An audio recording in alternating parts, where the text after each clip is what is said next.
My daughter's crying, and it's this terrible, like this just gut-wrenching scene where my daughter's like, no, she's all about laughing, and the kids are hugging me, and we're just like, just the worst thing you can imagine. I mean, tell your kids that daddy made a mistake, now he's got to go away, you know?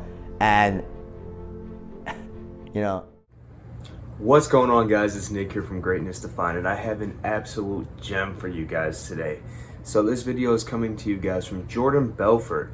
If you don't know who he is, all you have to do is go look at The Wolf of Wall Street with Leonardo DiCaprio.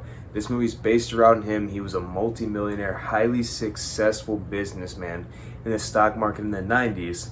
Unfortunately, though, the way he got there was illegal, and he was ended up arrested, fined, lost all of his money. He lost his family, everything, as you guys can see from that opening clip. Now, what you don't know probably is he's battled his way back. He's got a great life himself. He's got some great relationships, and he's once again rich. So good for him. Good for you, Jordan Belfort. So this video is pretty much all about how he felt a rock bottom and how he was able to battle his way back and come back even stronger and better as a person, as a man, everything. So enjoy the video, guys. Peace out. The saddest night of my life, for sure, was the night before I went to jail.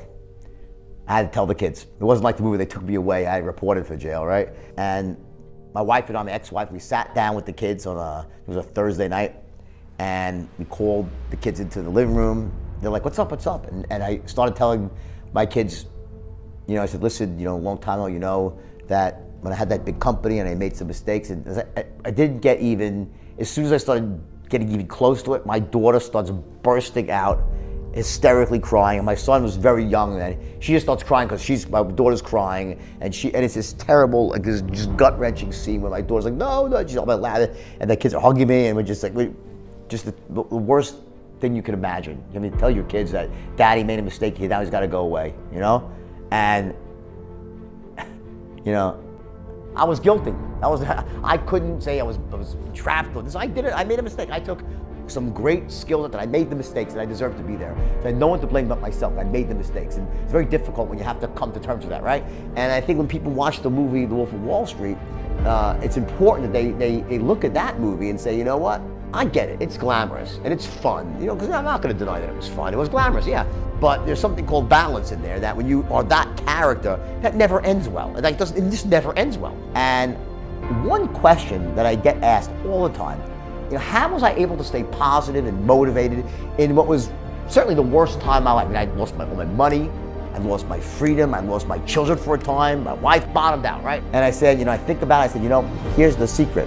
When I was in jail, in those moments, you know, and the worst moments of all were at nighttime, when you're in your bunk and people are asleep and you're alone with your thoughts, and you could just really get negative. And the answer is that in bed, when I was alone with my thoughts, I would close my eyes and I would visualize the faces of my two children. And I closed my eyes, I'd see their faces, and I knew I had let them down so badly, caused them so much pain, and I said, there's nothing I won't do.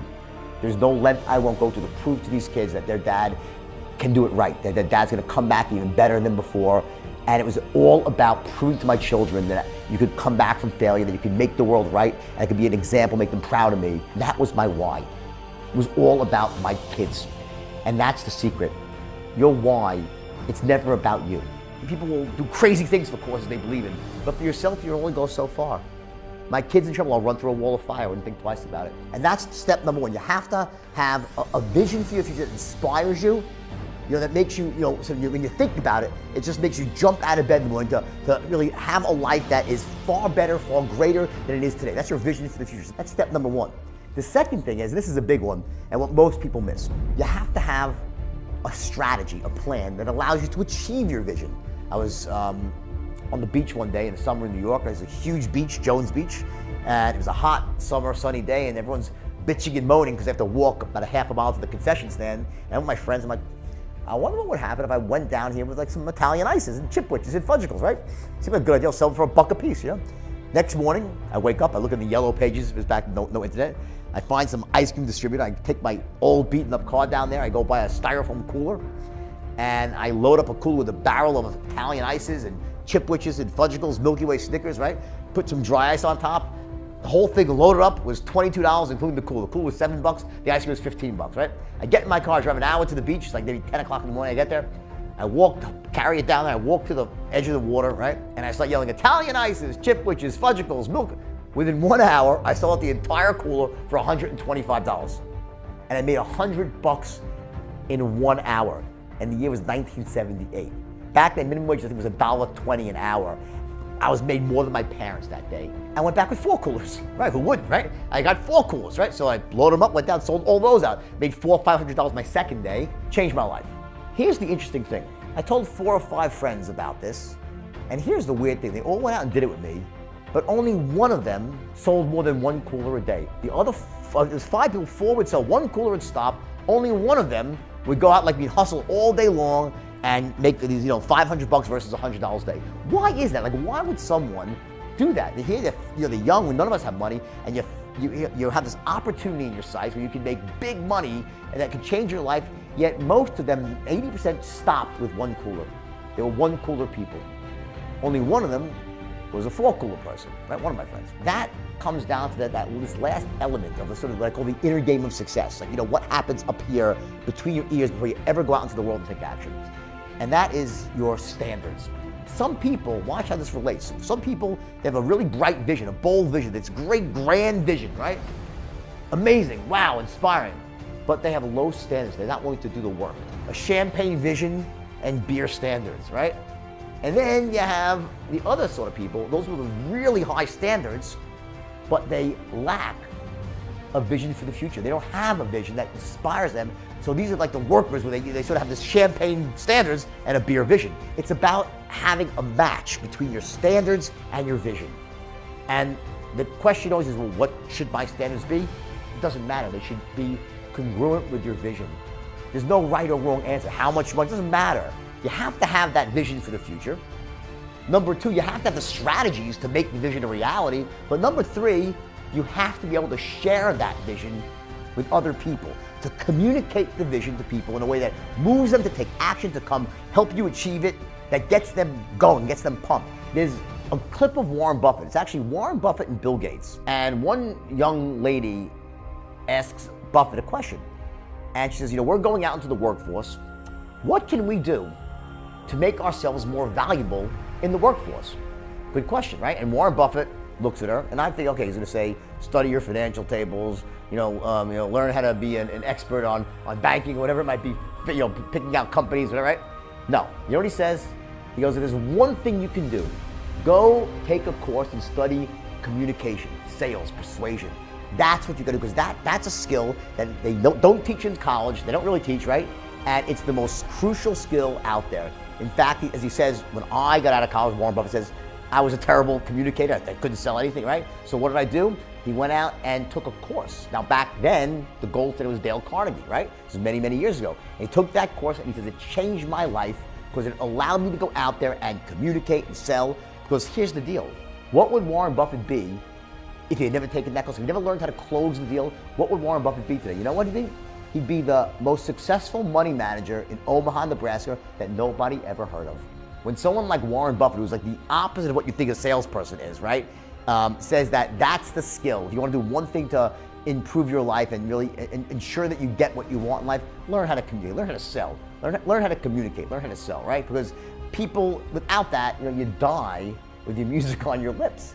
You can't, it's like, it kills me because there's so many people out there in the world that have these great ideas, right? They have this great passion inside, and they can make a difference in the world and a difference in their own lives and their family, right? All the stuff they could do. And yet, because they lack the ability to communicate this idea, to sell their idea to other people, they end up locking it, keep it locked inside, and they die without ever expressing themselves. I mean, to me, that's the saddest thing. My wife now, who's my inspiration, like one of the things that she said to me was so funny, is when we first met, wow, she goes, I have never met someone that is so fearless. Like you have all this stuff and you're just plowing forward, you're fearless. I said, sweetheart, I said, I'm scared shit. I'm just not letting it stop me. I am scared. And that's what courage is all about. I let my fear plow me forward, push me forward. And that's something you have to reframe in your own life. It's really a reframe about what fear is, what pain really is. Pain is the greatest motivating force in the world. But if you're gonna go into denial and become numb yourself to the pain, you're gonna live a smaller and smaller life until one day when you're old in bed and ready to die, you'll look back at all the things that you could have done, you should have done, you would have done, and you didn't do because you thought, well, you know what, I'm okay. I'm doing decent. That's not so terrible. There's people worse. You know what, fuck that. Don't live that life. Don't be the person that looks back and has regret and didn't take action to get what they truly wanted in life. When you're not feeling massive pain, human beings tend to just sort of, well, I'll stay pat. Don't do that. Take the pain, take the bitter pill, because you know what? That bitter pill will end up being sweet. And if you're living that life, you're 25, 28 years old, or 22, whatever how old you are, 40 years old, right?